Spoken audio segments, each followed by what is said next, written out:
നമ്മൾ ഈ medication management of medication ഒത്തിരി ശ്രദ്ധയോടെയാണ് ഈ ദിവസങ്ങളിൽ എല്ലാവരും ഒത്തിരി നോട്ട്സൊക്കെ കുറിച്ചെടുക്കുന്നതൊക്കെ കാണുന്നുണ്ട്.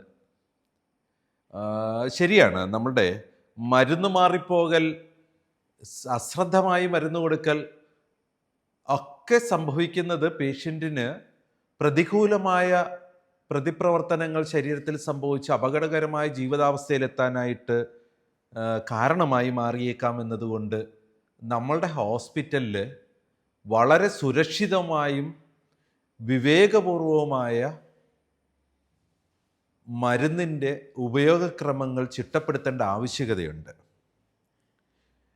എഴുതപ്പെട്ട് ഉപദേശിക്കപ്പെട്ട് മരുന്ന് ഒരു രോഗിക്ക് ലഭ്യമാക്കുമ്പോൾ അതിൻ്റെ സുരക്ഷിതത്വത്തിൽ എത്രമാത്രം വിവേകം നമ്മൾ ഉപയോഗിച്ച് അതിനെ കൈകാര്യം ചെയ്യുന്നു എന്നതാണ് മാനേജ്മെൻറ്റ് ഓഫ് മെഡിക്കേഷൻ്റെ 4ാമത്തെ സ്റ്റാൻഡേർഡ്.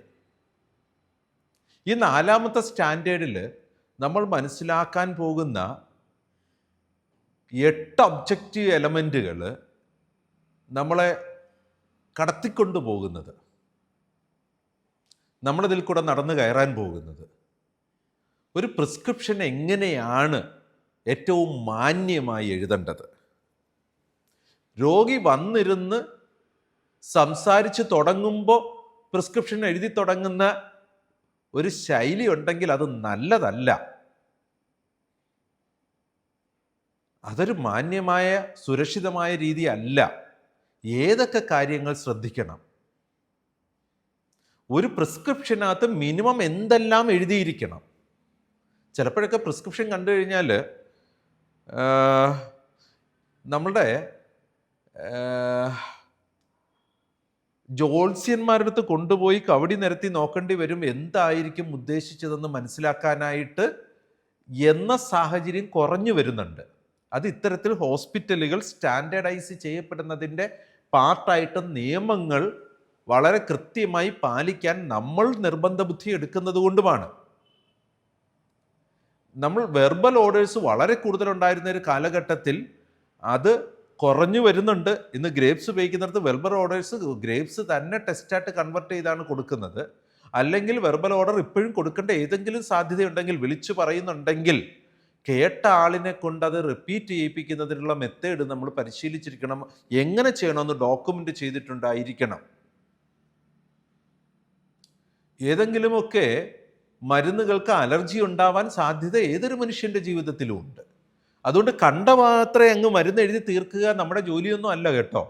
അയാൾക്ക് ആനുപാതികമായി ശാരീരിക പ്രവർത്തനങ്ങളെ സഹായിക്കുന്ന മരുന്നുകൾ എഴുതുന്നതിന് അയാൾക്ക് വിരോധമായിട്ടുള്ള മരുന്നുകൾ ഏതാണെന്ന് അയാളോട് തന്നെ ചോദിക്കുകയോ മനസ്സിലാക്കുകയോ അയാളുടെ ഫയലിലുണ്ടെങ്കിൽ അത് മനസ്സിലാക്കുകയോ ചെയ്തിട്ടാണ് അദ്ദേഹത്തിന് അനുകൂലമായ മരുന്നുകളെ നമ്മൾ തീരുമാനിക്കേണ്ടത്, അത് എഴുതേണ്ടത്. അപ്പോൾ തീർച്ചയായിട്ടും ഈ ഒരു MOM4 വിഷമമൊന്നും തോന്നണ്ട ഇങ്ങനെ പറയുന്നതിൽ. കാരണം നമ്മളെന്താ സേഫ് പ്രാക്ടീസിനാണ്, സുരക്ഷിതമായ മരുന്ന് വിവേകപൂർവമായി കൊടുക്കുന്നതിനാണ്. MOM4ൻ്റെ ആ ഒരു ടൈറ്റിൽ ഇങ്ങനെയാണ്: medications are prescribed safely and rationally. അതിനകത്ത് നമുക്ക് കാണാൻ പറ്റുന്നത് 2 കമ്മിറ്റ്മെൻറ്റും 3 കോർ ഒബ്ജക്റ്റീവ് എലമെൻറ്റും 2 അച്ചീവ്മെൻറ്റും 1 എക്സലൻസും. മൊത്തം ഈ ഒരു മാനേജ്മെൻറ്റ് ഓഫ് മെഡിക്കേഷനിൽ നിങ്ങൾക്ക് പിന്നീട് മതിയെന്ന് തീരുമാനിക്കാൻ പറ്റുന്ന ഒരേ ഒരു objective element excellence. Re accreditation സമയത്ത് ഉപയോഗിക്കുന്ന ഒരേ ഒരെണ്ണേ ഉള്ളൂ. അത് ഈ 4ാമത്തെ സ്റ്റാൻഡേർഡിലെ 4ാമത്തെ ഒബ്ജക്റ്റീവ് എലമെൻ്റാണ്. MOM4D ആണ്. നമുക്ക് ഇവിടെ ഈ ഒരു സ്റ്റാൻഡേർഡിനകത്ത് 3 കോർ ഒബ്ജക്റ്റീവ് എലമെൻറ്റും 2 കമ്മിറ്റ്മെൻറ്റും ഉണ്ട്. പിന്നെ 2 അച്ചീവ്മെൻ്റ് ആണ് നമുക്ക് ഇൻ ബിറ്റ്വീൻ അക്രഡിറ്റേഷന് ശേഷം ആവശ്യമുള്ളതാണ്. അവിടെ അച്ചീവ്മെൻറ്റിൽ നമ്മൾ കാണാൻ പോകുന്നത് ഓഡിറ്റിനെ കുറിച്ചും. ഓഡിറ്റ് നമുക്കറിയാമല്ലോ, ഗ്രേപ്സിൻ്റെ MIS റിപ്പോർട്ട്സിനകത്ത് റിപ്പോർട്ടിങ്ങിനകത്തും ഒക്കെ ആയിട്ട് കാണാൻ പറ്റുന്ന റിപ്പോർട്ട്സ് എന്ന് പറഞ്ഞതിൽ നമ്മുടെ പ്രിസ്ക്രിപ്ഷൻസിൻ്റെ ഓഡിറ്റ് റിപ്പോർട്ടുണ്ട്, COP റിപ്പോർട്ട് എന്ന് പറഞ്ഞു. COP റിപ്പോർട്ടിനകത്ത് നമുക്കിതിനെ കൃത്യമായിട്ടും ചെക്ക് ചെയ്യാൻ പറ്റും സേഫ് റാഷണൽ പ്രിസ്ക്രിപ്ഷൻസ് ആണോ നടക്കുന്നതെന്ന്. അവിടെ വരുന്ന പ്രോബ്ലംസിൻ്റെ പ്രിവെൻറ്റീവ് ആൻഡ് കറക്റ്റീവ് മെഷേഴ്സ് എടുക്കാൻ പറ്റണം നമ്മുടെ ഹോസ്പിറ്റലിന്. അപ്പോൾ വളരെ സുരക്ഷിതമായി പ്രിസ്ക്രിപ്ഷൻസ് എങ്ങനെ എഴുതാം എന്നതിനെക്കുറിച്ച് നമുക്ക് MOM4 പഠിക്കാം. അതിൻ്റെ വിശദാംശങ്ങളിലേക്ക് പോകാം. MOM4 medications are prescribed safely and rationally.